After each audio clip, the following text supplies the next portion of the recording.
আজ 12ই মুহররম মঙ্গলবার। আসরের পর আপনার আল্লাহ তাআলার এই শক্তিশালী নাম যদি ৩৩ বার পাঠ করেন, আপনি আসরের পর পাঠ করবেন, মাগরিবের আগে আপনার ভাগ্য পরিবর্তন হয়ে যাবে। আপনি যে উদ্দেশ্যে আমলটি করবেন, ইনশাআল্লাহ রাত্রের ভিতরে সে উদ্দেশ্য পূরণ হবে আল্লাহ চাহেতু। আজ পর্যন্ত এই আমল করে ব্যর্থ হয়েছে একটা লোক আপনি খুঁজে পাবেন না। আপনার টাকা পয়সা, ধন সম্পদ, ব্যবসা বাণিজ্য, চাকরি, বিদেশে যাবেন, যে কোনো সমস্যাতে আমলটি করবেন, ইনশাআল্লাহ আল্লাহ সুবহানাহু ওয়া তাআলা আপনার আশাগুলো পূর্ণ করে দেবে। যদি ভিডিওতে বলা প্রত্যেকটা পয়েন্ট এবং প্রত্যেকটা নিয়ম মেনে আমল করতে পারেন, আল্লাহর কসম করে বলতে পারি আপনার মনের আশাগুলি আল্লাহ সুবহানাহু ওয়া তাআলা পূর্ণ করে দেবে। আপনার জীবনের গুনাহ খাতা আল্লাহ তাআলা ক্ষমা করে দেবে। তো প্রিয় বন্ধুরা, যারা আমলটি করবেন অবশ্যই ভিডিওটা টেনে টেনে দেখবেন না। টেনে ভিডিও দেখলে কোনো পয়েন্ট মিস হলে কাজে আসবে না, তাই না টেনে সম্পূর্ণ ভিডিও দেখার অনুরোধ রইল। আর যারা চ্যানেলটি সাবস্ক্রাইব করেননি, দয়া করে চ্যানেলটি সাবস্ক্রাইব করে পাশে থাকবেন। যারা আমলটি করবেন একটি লাইক কমেন্ট সকলে লিখবেন আমিন সুম্মা আমিন। আজ মুহররমে 12তম দিন, আসমানের দরজা খোলা রয়েছে। আপনারা যদি আসরের পর আল্লাহ সুবহানাহু ওয়া তাআলার এই শক্তিশালী নাম পড়ে আল্লাহ তাআলার কাছে আপনার মনের অব্যর্থ আশাগুলো পেশ করতে থাকেন, আল্লাহ রাব্বুল আলামিন তার খাজানাত খুলে দেবেন আপনার জন্য।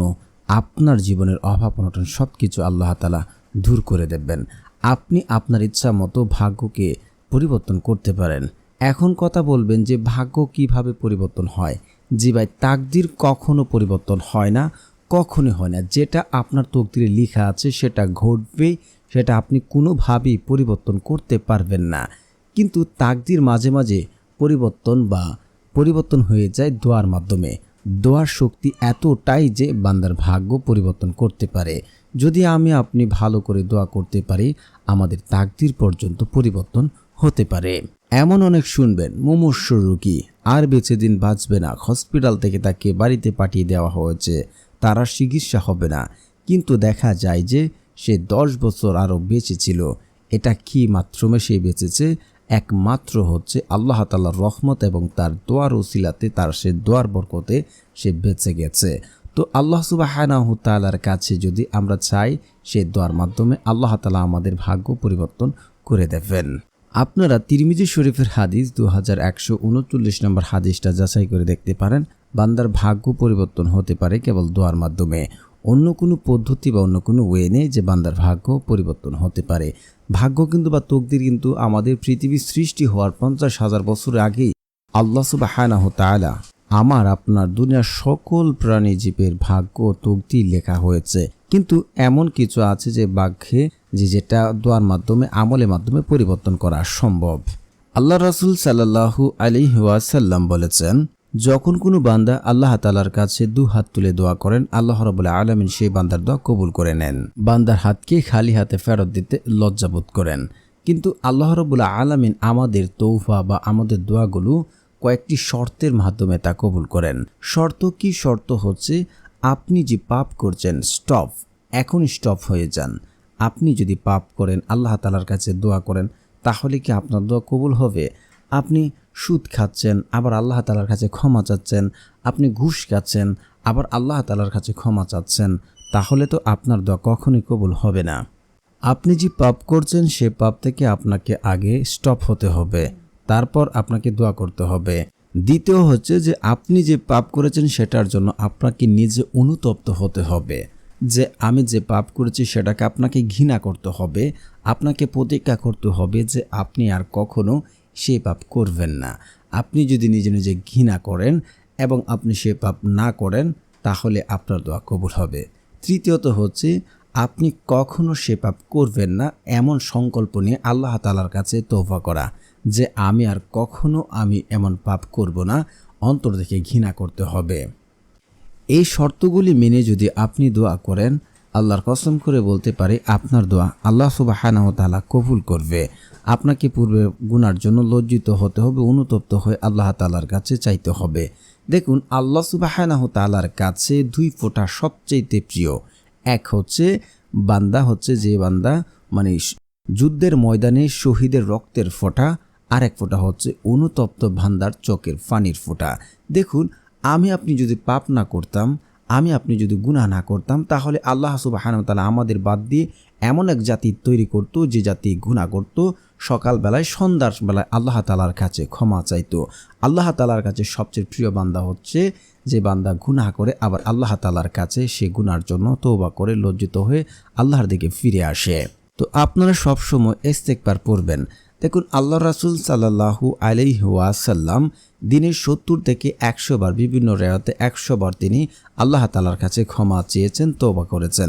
কিন্তু আজ আমি আর আপনি এমন কি হয়ে গেলাম, দিনে কয়বার আমরা আল্লাহ তাআলার কাছে ক্ষমা চাচ্ছি, আল্লাহ তাআলার কাছে তওবা করছি। দেখুন আপনি যদি হর হামেশা ইস্তেগফার পড়েন তাহলে আপনার যেমন পাপ মোচন হচ্ছে তেমনি আপনি অধিক উপকার লাভও হচ্ছে।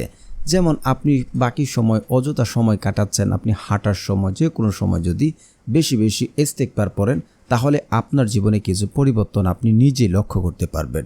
তার মধ্যে হচ্ছে যে ব্যক্তি ইস্তেগফার বেশি বেশি পাঠ করে আল্লাহ সুবহানাহু তাআলা তার যে রিজিকের সমস্যা, অভাব অনটন, দারিদ্রতা, বিপদ আপদ, টাকার সমস্যা, সে দুনিয়াতে কঠিন বিপদে পড়েছে, যে বিপদ থেকে উদ্ধার হতে সে পারছে না, আল্লাহ তাআলা তার সে বিপদ উদ্ধার করে দেন এবং তাকে মানসিক সুখ শান্তি দেন এবং তাকে এমন সকল জায়গা থেকে, এমন সকল উৎস থেকে আল্লাহ সুবহানাহু তাআলা তাকে রিজিক দান করবেন যা সে কোনোদিন কল্পনা করেনি, যা সে কোনোদিন চিন্তা করেনি।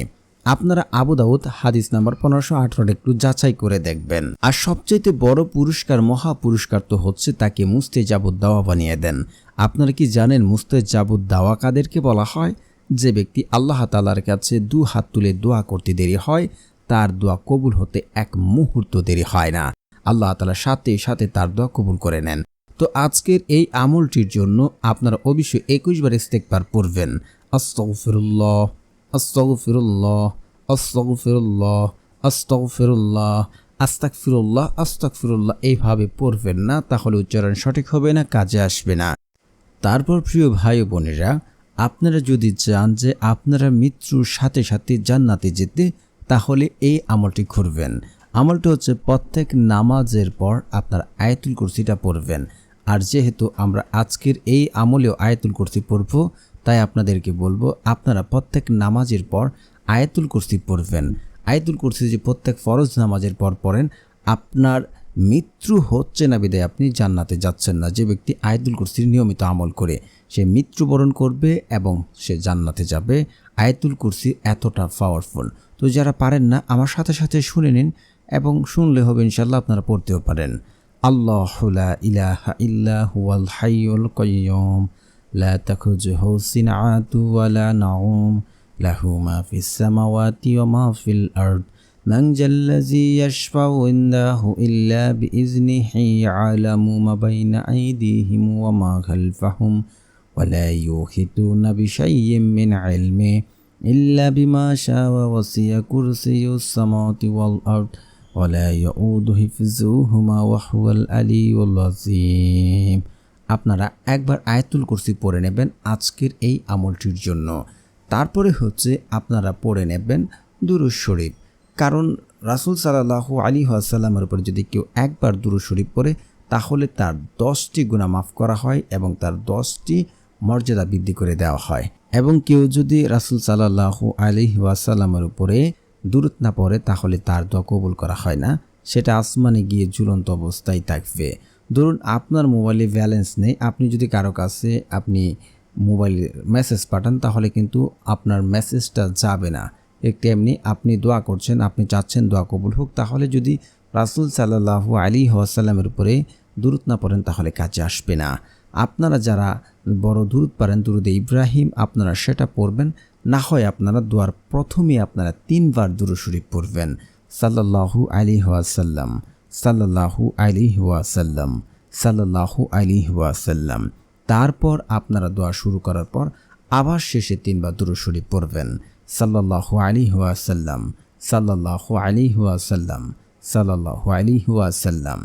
তারপর আপনারা পড়ে নেবেন একবার সূরা ফাতিহা এবং আপনারা পড়ে নেবেন 3 বার সূরা ইখলাস।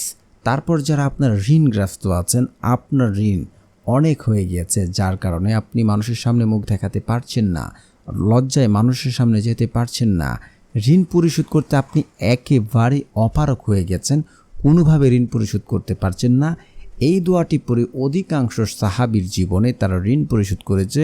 বর্তমান সময়ে অধিকাংশ মানুষ এই আমল করে, এই দোয়া পড়ে তাদের জীবনে ঋণ পরিশোধ করার আল্লাহ সুবহানাহু ওয়া তাআলা কুদরতিভাবে ব্যবস্থা করে দিয়েছেন। তো আপনারা এই দোয়াটি 2 বার পড়ে নেবেন। দোয়াটি হচ্ছে আল্লাহুম্মা কফিনি বিহালালিকা ওয়ান হারামিকা ওয়া আগনিনি বিফাদলিকা আম্মান সিওয়াক। তারপর আপনার আল্লাহ সুবহানাহু ওয়া তাআলার এই শক্তিশালী নাম 33 বার পড়ে নেবেন। তো প্রিয় বন্ধুরা, যারা চ্যানেলটি সাবস্ক্রাইব করবেন তাদেরও মনের আশা পূর্ণ হবে ইনশাআল্লাহ।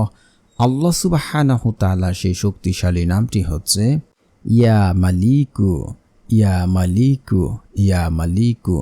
তারপর আপনারা 2 হাত তুলে আপনাদের পূর্বে পাপের জন্য লজ্জিত হয়ে, আপনাকে আমলটা কিন্তু করতে হবে আসরের পর বা আপনি মাগরিবের পর আমলটি করতে পারেন। 2 হাত তুলে আপনার 2 চোখের পানি ফেলে হৃদয়টাকে সফট করে পূর্বে পাপের জন্য লজ্জিত হয়ে, পূর্বে পাপ করলে সেটাকে ঘৃণা করে আর পাপ করব না এমন সংকল্প নিয়ে আপনি যদি দোয়া করতে পারেন, আল্লাহর কসম করে বলতে পারি আপনার দোয়া কবুল হবে।